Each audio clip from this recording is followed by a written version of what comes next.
Bem-vindos ao Euronews de noite. Era para ser dentro de 3 dias, afinal o Brexit será dentro de 3 meses.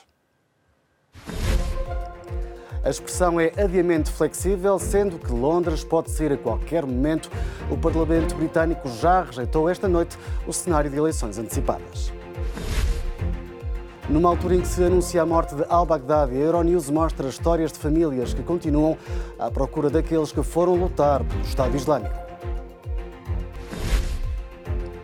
Começou o julgamento do condutor norte-irlandês do caminhão, no qual foram encontrados os corpos de 39 pessoas. E nada menos do que 24 milhões de euros foi o valor pago por uma pintura rara do século XIII, achada na cozinha de uma mulher francesa. A indecisão de Bruxelas não durou muito tempo. Os 27 aceitaram que a saída do Reino Unido só se faça no final de janeiro, deixando mesmo em aberto a possibilidade de que aconteça antes. A União Europeia aceitou um adiamento flexível do Brexit. Os 27 Estados-membros da União concordaram esta segunda-feira com um novo adiamento do Brexit até 31 de janeiro, oferecendo, contudo, ao Reino Unido a possibilidade de abandonar mais cedo o bloco, caso o Parlamento ratifique o acordo de saída. A União Europeia, a 27, concordou que irá aceitar o pedido do Reino Unido para uma extensão flexível do Brexit até 31 de janeiro de 2020, anunciou o presidente do Conselho Europeu, Donald Tusk, na rede social Twitter.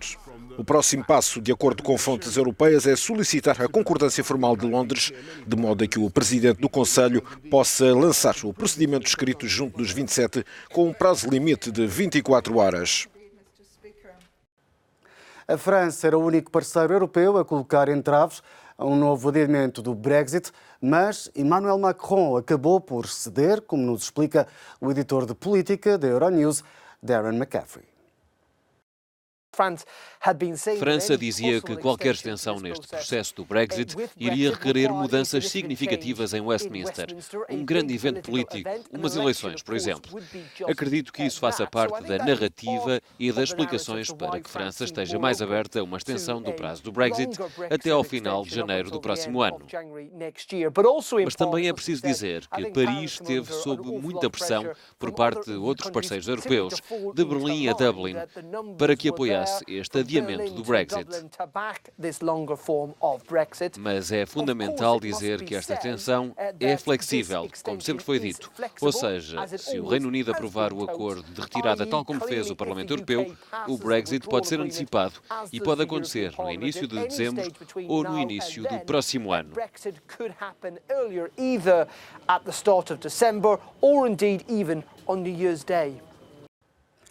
À terceira, Boris Johnson voltou a falhar. O Parlamento britânico não aprovou a convocação de eleições antecipadas pretendida pelo Primeiro-Ministro.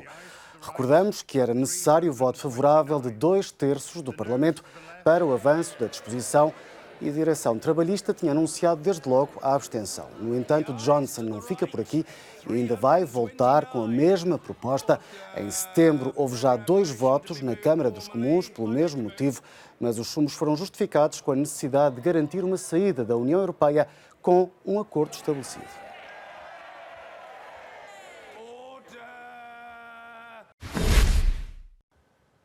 Donald Trump anunciou ao mundo, e em termos bastante específicos, a violenta morte do líder do grupo Estado Islâmico Abu Bakr al-Baghdadi. Mas há centenas de antigos combatentes e respectivas famílias em campos de detenção na Síria e cujo destino é uma incógnita. Numa reportagem exclusiva, a Euronews foi até à Bélgica falar com quem procura desesperadamente os seus familiares.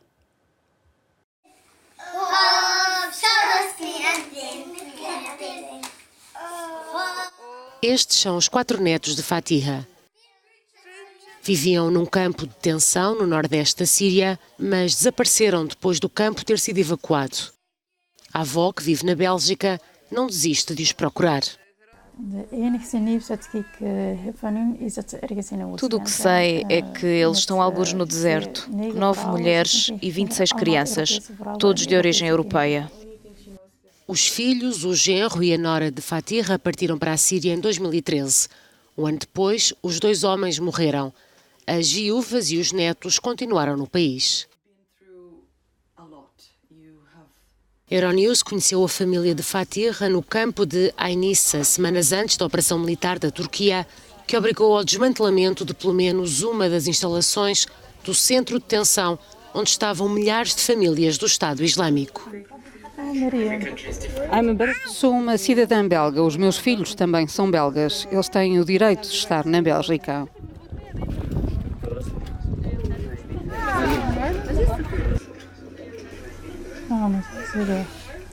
A perda de uma criança é uma cicatriz que nunca desaparece. É uma cicatriz que está profundamente enraizada. Nooit een plaats kunnen geven, nooit.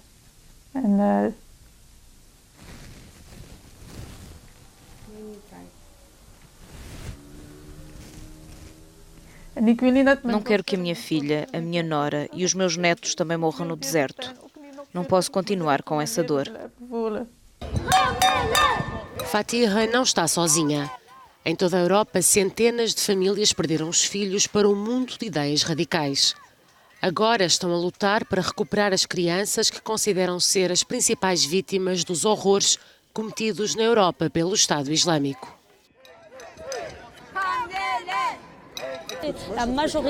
A maioria destas pessoas são, na minha opinião, vítimas. Claro que há um pequeno núcleo de pessoas perigosas, mas se as enquadrarmos bem com as ferramentas judiciais disponíveis, não será uma ameaça. Temos de ser uma sociedade forte, temos de resolver os nossos problemas.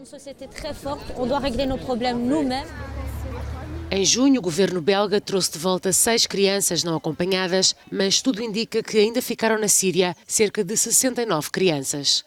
Os serviços do Estado são chamados para avaliar a capacidade educativa dos pais, avós, tios ou tias que poderiam acolher a criança aqui.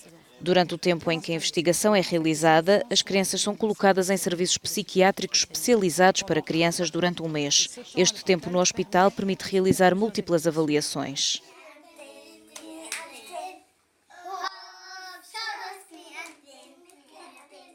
Não se sabe se e quando Fatiha e as outras avós da Europa poderão recuperar os netos. As famílias garantem que não vão desistir, apesar dos efeitos dolorosos do que parece ser uma espera sem fim.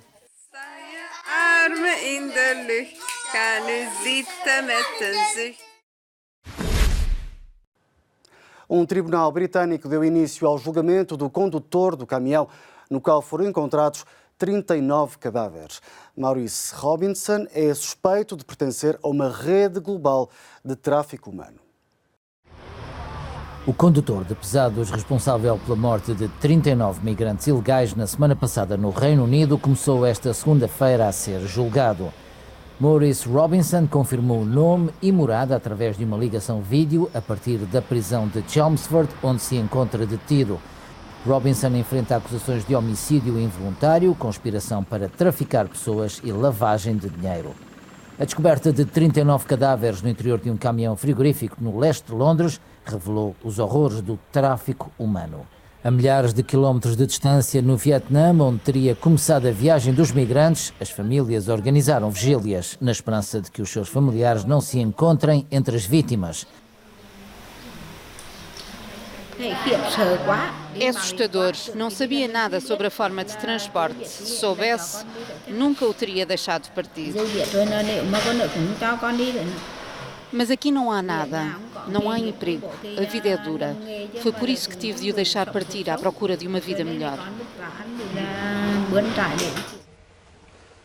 Entretanto, de regresso ao Reino Unido, o primeiro-ministro britânico Boris Johnson assinou o livro de condolências e comprometeu-se a fazer tudo ao seu alcance para levar os responsáveis à justiça.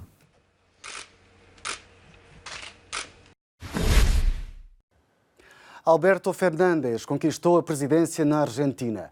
Os números oficiais dão ao candidato da oposição 48% dos votos, distanciado dos 40% alcançados pelo homem que ocupava a chefia do Estado, Mauricio Macri. Fernández vai chamar para a vice-presidência um nome bem conhecido além fronteiras, Cristina Kirchner, que dirigiu o país ao longo de 8 anos. A Argentina enfrenta uma profunda recessão, sendo que o resgate da economia é novamente o grande desafio para os argentinos.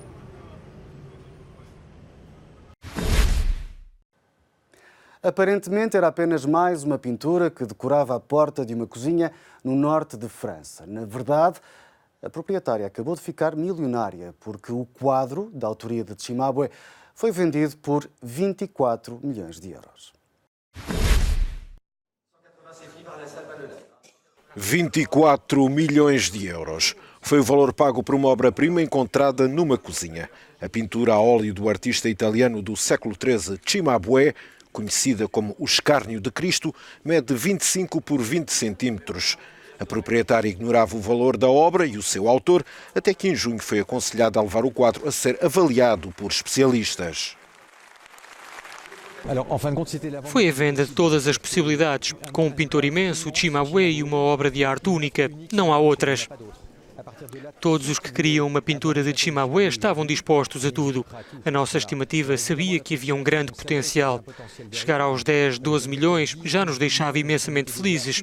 Terminar em 24 milhões e 180 mil é mais do que poderíamos sonhar. A obra foi adquirida por um comprador anónimo de França.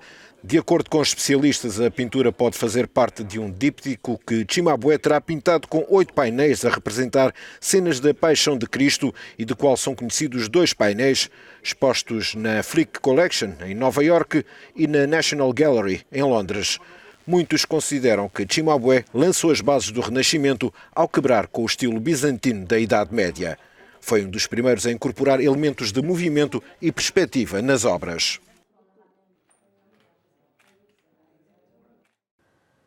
O Euronews de Noite fica por aqui. Acompanhe-nos também no nosso site e nas redes sociais.